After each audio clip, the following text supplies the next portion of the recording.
Every single day, the Torah blows my mind, with the sages as well. There's a grand design going on here, and I'll show you how this works. I've shown some of this stuff before, but you'll see how it's all connected in the most remarkable way. Here's Moshe, or Moses. Here's the value, and here is the amount of times you will find Mem, Shin, He in the 5 books of Moses. You'll find it exactly 616 times. 616 is the value of HaTorah, the Torah.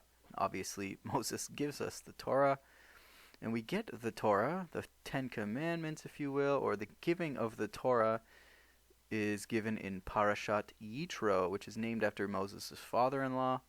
Yitro also has this value, 616, which is kind of neat because if you take it even further, both Yitro and, well, Yitro is known as like the main ger, the main convert in the Torah, but Moses calls himself a ger, Abraham calls himself a ger. Nowadays it's called, like, ger is convert.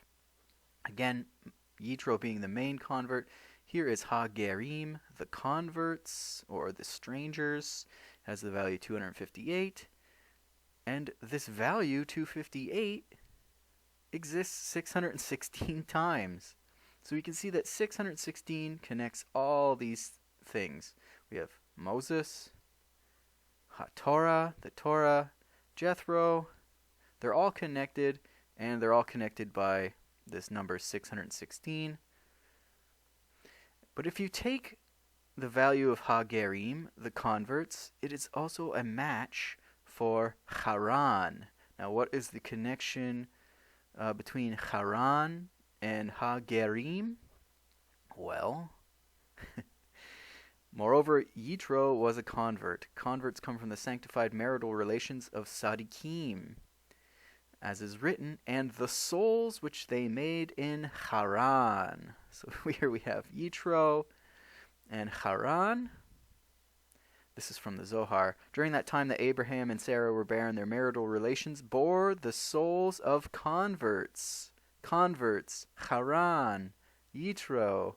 Therefore Yitro was a convert, and so came from the sanctity of the marital relations of Sadiqim, and he knew the great value of their holiness, that by virtue of their great holiness, their marital relations produce the souls of converts.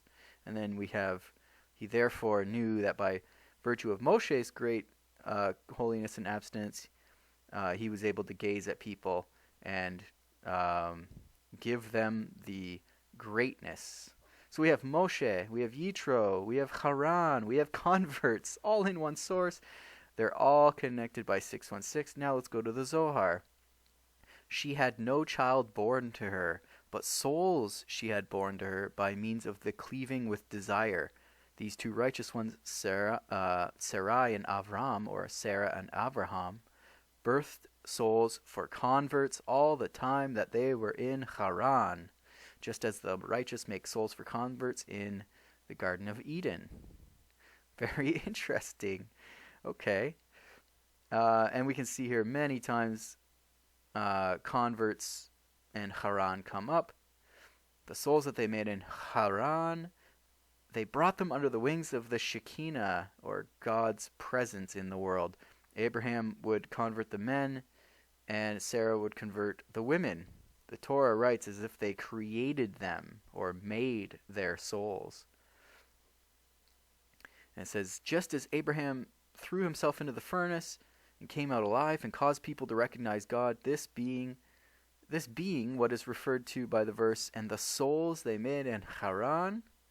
Mordecai also helped people recognize God in his own day, and as it says, and many people of the land converted to Judaism. In conclusion, he attested to the unity of God and his holiness, and therefore he was called the Jew.